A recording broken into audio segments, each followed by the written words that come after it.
as nuvens se abram e enviem o orvalho reconfortador, que da terra brote já a flor, que venha pra nós o Salvador.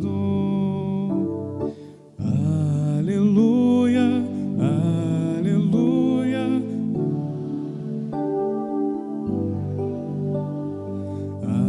aleluia, aleluia, aleluia. O Senhor esteja convosco. Ele está no meio de nós. Proclamação do Evangelho de Jesus Cristo, segundo São Lucas. Glória a vós, Senhor. O anjo Gabriel foi enviado por Deus a uma cidade da Galiléia chamada Nazaré, a uma virgem prometida em casamento a um homem chamado José. Ele era descendente de Davi e o nome da virgem era Maria. O anjo entrou onde ela estava e disse: Alegra-te, cheia de graça, o Senhor está contigo. Maria ficou perturbada com estas palavras e começou a pensar qual seria o significado da saudação. O anjo então disse-lhe: Não tenhas medo, Maria, porque encontrastes graça diante de Deus. Eis que conceberás e darás à luz a um filho, a quem porás o nome de Jesus. Ele será grande, será chamado Filho do Altíssimo, e o Senhor Deus lhe dará o trono do seu pai Davi. Ele reinará para sempre sobre os descendentes de Jacó, e o seu reino não terá fim. Maria perguntou ao anjo: Como acontecerá isso, se eu não conheço homem algum? O anjo respondeu: O Espírito virá sobre ti, e o poder do Altíssimo te cobrirá com sua sombra. Por isso o menino que vai nascer será chamado Santo Filho de Deus. Também Isabel, tua parenta, concebeu um filho na velhice, e este já é o 6º mês daquela que era considerada estéril, porque para Deus nada é impossível. Porque para Deus nada é impossível. Maria então disse: Eis aqui a serva do Senhor, faça-se em mim segundo a tua palavra. E o anjo retirou-se. Palavra da salvação. Glória a vós, Senhor. Tenham bondade de sentar um instante.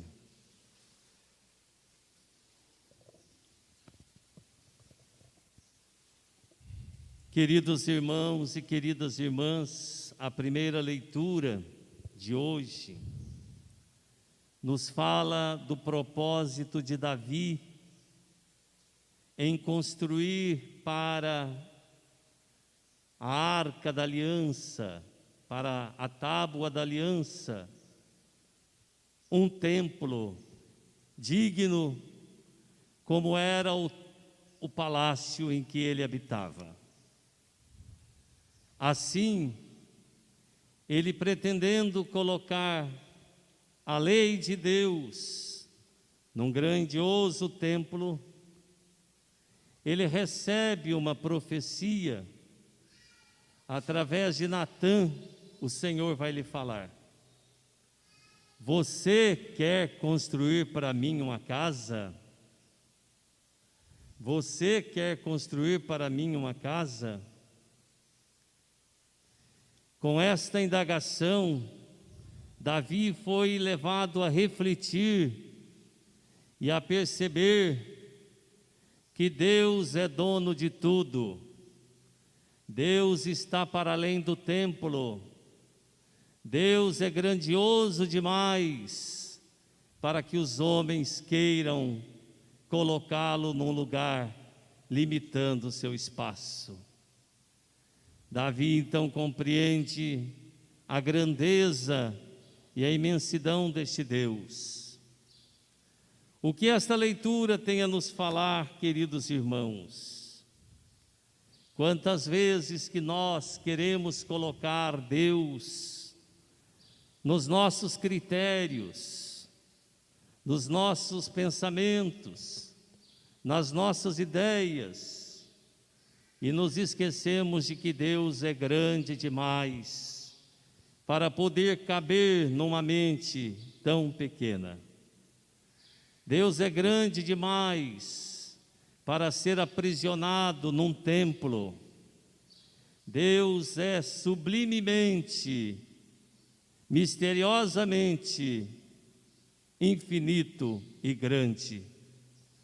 Com esta leitura entendemos que ninguém pode querer deter a Deus, que ninguém pode limitar a Deus. O homem deve estar sempre a serviço deste Deus glorioso e grande.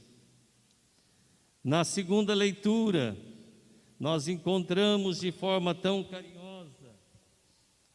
o apóstolo Paulo se dirigindo aos romanos, dizendo que aquilo que os profetas anunciaram, aquilo que o povo esperava, agora se torna realidade.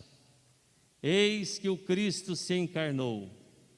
O que os profetas anunciavam, eis que se realizou. Um Deus tão grande, tão poderoso, tão amoroso, se faz presente entre nós. O mistério revelado através de uma mulher, Maria, ela que se torna este templo do próprio Deus, para prefigurar o que Deus quer que todos nós sejamos, com os nossos corpos, o templo do divino, o templo da graça. Assim, queridos irmãos, nós temos hoje nesta leitura um Deus tão grande que se fez pequeno, um Deus tão poderoso que se faz humilde, um Deus tão forte que se fez frágil, assumindo a nossa condição.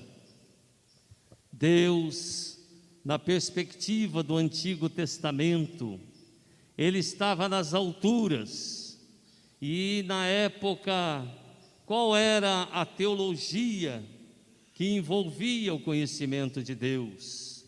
Deus olha tudo e está pronto para castigar, está pronto para aniquilar, está pronto para matar e destruir aqueles que não lhe obedecem. E eis que Jesus, nascendo, Ele quebra esta realidade, não mais um Deus nas alturas, mas Ele está no meio de nós. Ele se faz um de nós, assume nossa fraqueza, assume nossa fragilidade, assume a nossa condição humana, menos o pecado. Ao assumir a nossa condição humana, Ele nos leva para a dimensão divina, Ele nos leva para a dimensão da qual o Pai sempre quis levar o seu povo. Compreender que Ele está no meio de nós, caminhando conosco, e Ele fez isso de forma tão bela, escolhendo Deus uma mulher, para que fosse aquela que trouxesse no seu ventre como templo do Deus da vida.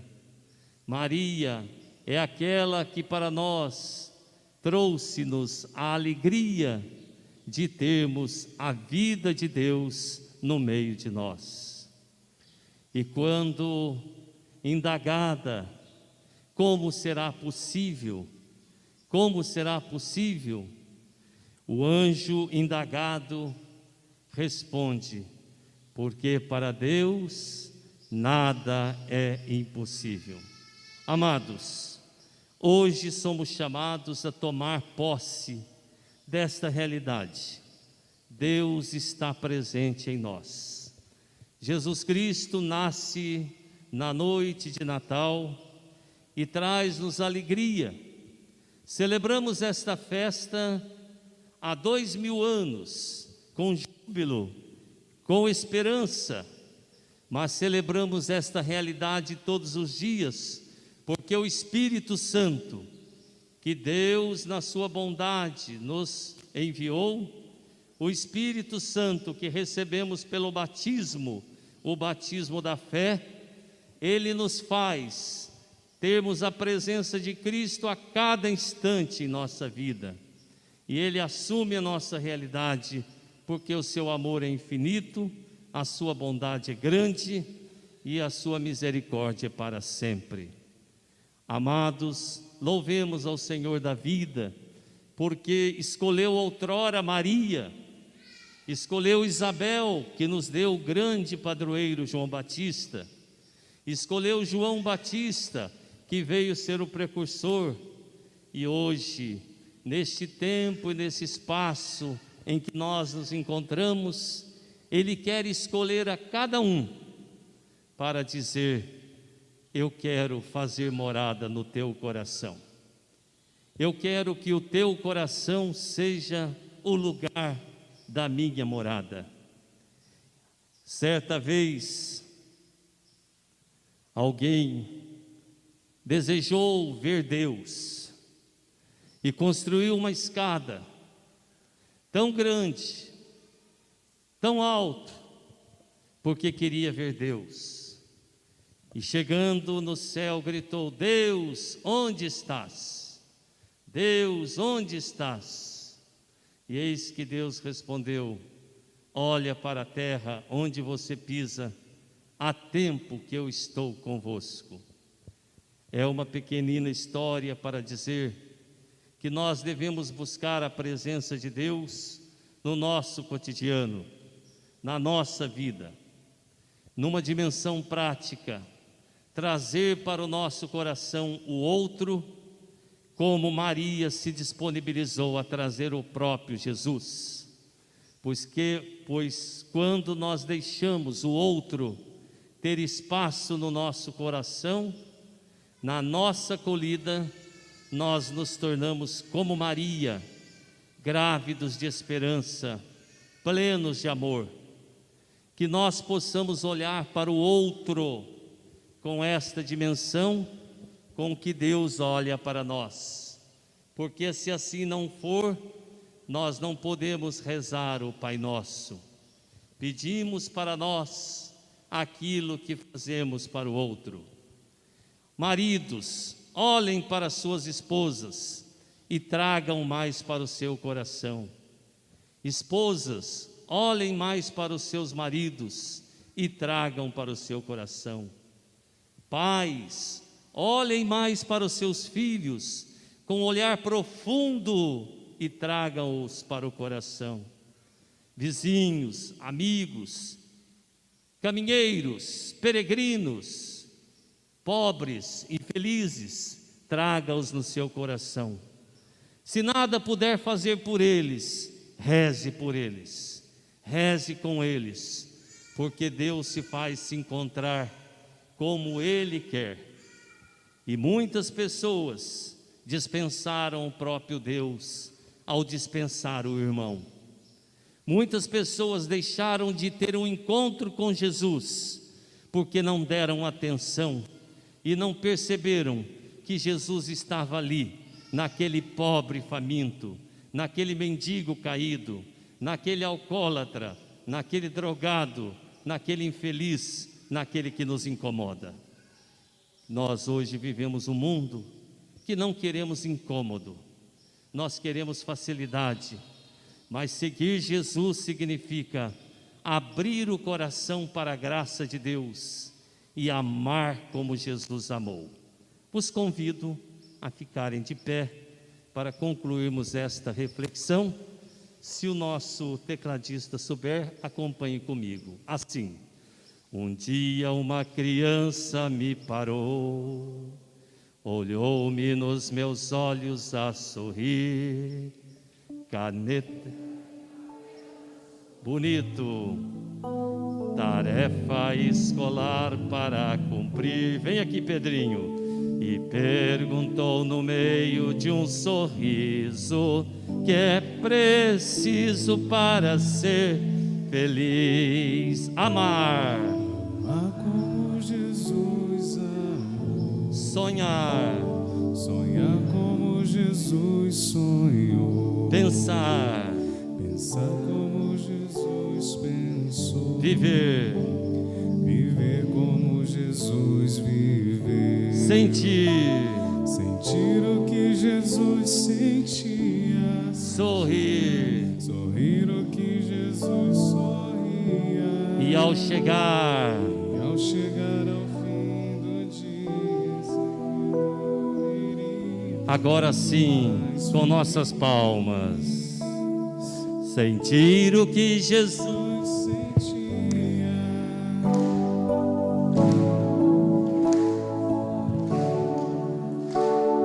e ao chegar ao fim do dia, eu sei que eu dormiria muito mais feliz. De novo, sentir o que Jesus sentia, sorrir como Jesus sorria, e ao chegar ao fim do dia, sei que eu dormiria muito mais feliz. muito bem. Essa é a grande missão. Não existe outro verbo para Deus senão o verbo amar.